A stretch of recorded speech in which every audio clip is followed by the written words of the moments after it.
बड़ी खबर है, टनल के अंदर की पहली तस्वीरें सामने आई हैं। टनल में फंसे मजदूरों की ये तस्वीरें हैं। श्रमिक ने ही टनल का ये वीडियो बनाया है। टनल में स्वस्थ दिखाई दे रहे हैं सभी श्रमिक। टनल में खाने पीने का सामान भी रखा हुआ था, मुहैया था। तस्वीरें हम आपको दिखाने जा रहे हैं। टनल के अंदर की पहली तस्वीर सामने आई है और ये तस्वीरें जो श्रमिक टनल के अंदर फंसे हुए थे उन्होंने बनाई है और साफ साफ तस्वीरों में देखा जा सकता है कि खाने पीने का सामान वहां पर उपलब्ध है। साथ ही साथ जो मजदूर अंदर श्रमिक भाई फंसे हुए थे वो सभी कुशल और स्वस्थ दिखाई दे रहे हैं। ये जो वीडियो आप देख रहे हैं अभी टेलीविजन स्क्रीन पर, ये वीडियो जो अंदर श्रमिक फंसे थे उन्हीं में से एक श्रमिक ने ये वीडियो बनाया है। ये सबसे पहली तस्वीर है जब श्रमिक अंदर फंसे और वहां पर देखिए खाने पीने का सामान दिखाई दे रहा है, फल वहां पर दिखाई दे रहे हैं और जो मजदूर तस्वीरों में दिख रहे हैं, श्रमिक भाई जो तस्वीरों में दिखाई दे रहे हैं वो भी स्वस्थ दिखाई दे रहे हैं। किसी तरह की दिक्कत परेशानी में वो नहीं दिखाई दिए। ये जो वीडियो आप देख रहे हैं, जो श्रमिक आपको दिखाई दे रहे हैं, इन्हीं श्रमिकों में से एक श्रमिक ने ये वीडियो बनाया था और खाने पीने का सामान देखिए, अंदर फल दिखाई दे रहा है, सब्जियां दिखाई दे रही हैं, खाने पीने का सामान है, ब्रेड वहां पर दिखाई दे रहा है। यानी राज्य सरकार, केंद्र सरकार ने उनके खाने पीने का पूरा ख्याल रखा, उनकी मेडिकल जरूरतों का पूरा ख्याल रखा और ये तस्वीरें अंदर जो मजदूर फंसे हुए थे श्रमिक उन्होंने ये बनाई है।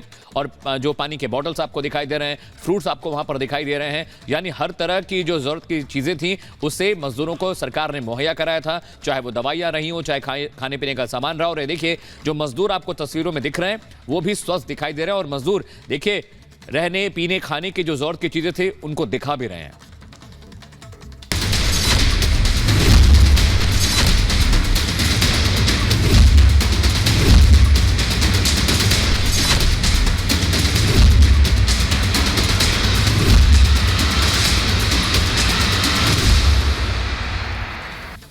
और अगली खबर उत्तर प्रदेश के कानपुर से, जहां पर एक पत्नी ने जायदाद और पैसों के लिए अपने पति की निर्मम तरीके से हत्या करा दी। इसका खुलासा 25 दिन के बाद हुआ जब पुलिस ने तफ्सील शुरू की। ये रिपोर्ट देखिए और समझिए कि किस तरह से पैसे के लालच में आकर पत्नी ने अपने पति को खत्म कर दिया।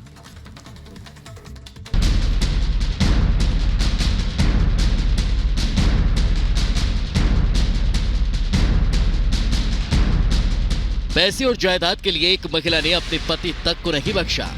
उसने अपने पति की हत्या की ऐसी साजिश रची कि किसी की भी रूह कांप जाए। कानपुर में 4 नवंबर को मॉर्निंग वॉक के दौरान कार से टक्कर मारने के बाद राजेश गौतम नाम के आदमी की मौत हो गई थी। रिपब्लिक मीडिया नेटवर्क की टीम इस वक्त मौजूद है उसी स्पॉट पर जहां पर जो राजेश गौतम है उनकी हत्या की गई थी। दरअसल आपको बता दें यही वो स्पॉट है जहां पर वो मॉर्निंग वॉक कर रहे थे। इसी रोड पर आपको दिखाएं तो यहीं पर जो गाड़ियां थी, 2 गाड़ियां थी जिसमें एक से रेकी की जा रही थी और दूसरी इको जो मारुति की गाड़ी थी उससे उनको टक्कर मारी गई। राजेश गौतम के परिवार ने उनकी हत्या का शक जताया था, लेकिन परिवार को क्या पता था कि साजिश रचने वाला कहीं और नहीं घर में मौजूद है। वो कोई और नहीं बल्कि राजेश गौतम की पत्नी उर्मिला ही थी। हालांकि उर्मिला अपने पति राजेश की मौत को हादसा बताती रही। राजेश की मौत की जांच कानपुर पुलिस कर रही थी। शुरुआत में ये मामला एक्सीडेंट का ही लग रहा था। उसके बाद आसपास के सीसीटीवी कैमरेज जब देखे गए गाड़ी आइडेंटिफाई करने के लिए, तो एक पैटर्न उसमें दिखा कि घर से निकलने के बाद 2 गाड़ी लगातार उसके पीछे चल रही थी और जिसमें से कि एक गाड़ी आगे जाकर यू टर्न करके भी वापस आई थी, जिसकी वजह से संदेह हुआ कि एक प्लान्ड तरीके से ये घटना को अंजाम दिया गया है। राजेश गौतम की मौत से उसका भतीजा इतना टूट चुका था कि उसने कातिल को ढूंढने की ठान ली। नेवी में तैनात राजेश के भतीजे कुलदीप ने चाचा राजेश की मौत के सबूत तलाशने शुरू कर दिए। उसके हाथ एक ऐसा सीसीटीवी लग गया जिसे उसने कानपुर पुलिस को सौंप दिया, जिसके बाद राजेश गौतम की मौत का सनसनीखेज खुलासा हुआ। कुछ चीजें जो शुरू से ही संदिग्धता पैदा कर रही थी कि 2 गाड़ियां होना, साथ में होना और घर से बाहर निकलते ही उनके पीछे लग जाना, फिर यू टर्न लेके फिर उनके पीछे लग जाना, तो फॉलो कर रही थी उनको। और वो जहाँ उनको मौका लगा 2-2.5 किलोमीटर चलने के बाद कि हाँ अब डिस्टेंस अच्छी हो गई है और अब लोगों का आवागमन भी इस जगह पर कम है, वहाँ पर उन्होंने देख के मौका मार दिया। मौका करके उन्होंने इसका एक्सीडेंट कर दिया। फिर फाइनली उन्हीं दोनों गाड़ियों का भागना, एक साथ भागना, फिर गाड़ी एक का फंसना, दूसरी गाड़ी में बैठ के फिर वहाँ से भाग जाना, नंबर प्लेट नोचना, ये कुछ चीज़ें ऐसी थी जो शुरू से लग रहा था कि यार नॉर्मल एक्सीडेंट तो नहीं हो सकता, ये कुछ होना हो, एक प्लान मर्डर ही है। पुलिस के मुताबिक टीचर राजेश गौतम की मौत कोई हादसा नहीं बल्कि सोची समझी साजिश के तहत इस वारदात को अंजाम दिया गया।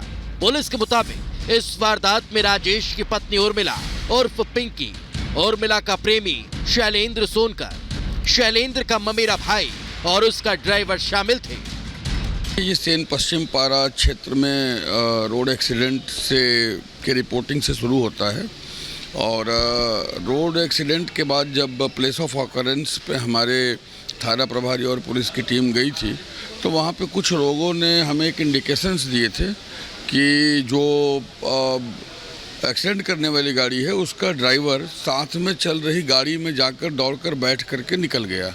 तो this was very important information.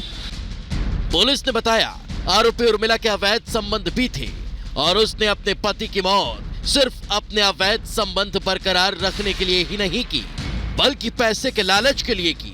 Police के मुताबिक 20 करोड़ की प्रॉपर्टी और 3 करोड़ की बीमा पॉलिसी के लिए भी उर्मिला ने अपने पति राजेश गौतम की हत्या की साजिश रची। 3 लोगों का नाम प्रकाश में आया, जिसमें कि एक उनकी पत्नी है उर्मिला गौतम, एक शैलेंद्र सोनकर जो कि उर्मिला गौतम के प्रेमी हैं, और उन्होंने 2 ड्राइवर हायर किए थे, जिसका कि एक का नाम है सुमित कठेरिया और दूसरे का नाम है विकास सोनकर। इन लोगों ने मिलकर इस हत्या के षड्यंत्र को अंजाम दिया और राजेश गौतम की गाड़ी से टक्कर मारकर हत्या कर दी और उसको एक्सीडेंट का रूप दे दिया। इस पूरी घटना में 4 अभियुक्त शामिल हैं, जिसमें से कि 3 गिरफ्तार आज सेन पश्चिम पारा पुलिस और साउथ जोन की सर्विलांस टीम ने कर लिए हैं। पुलिस ने इस मामले में आरोपी उर्मिला उर्फ पिंकी को अपने पति राजेश गौतम की हत्या के आरोप में गिरफ्तार कर लिया, साथ ही उसके ड्राइवर को भी सलाखों के पीछे भेज दिया। हालांकि एक आरोपी अब भी फरार है, जिसकी तलाश की जा रही है। Bureau report, Republic Bharat.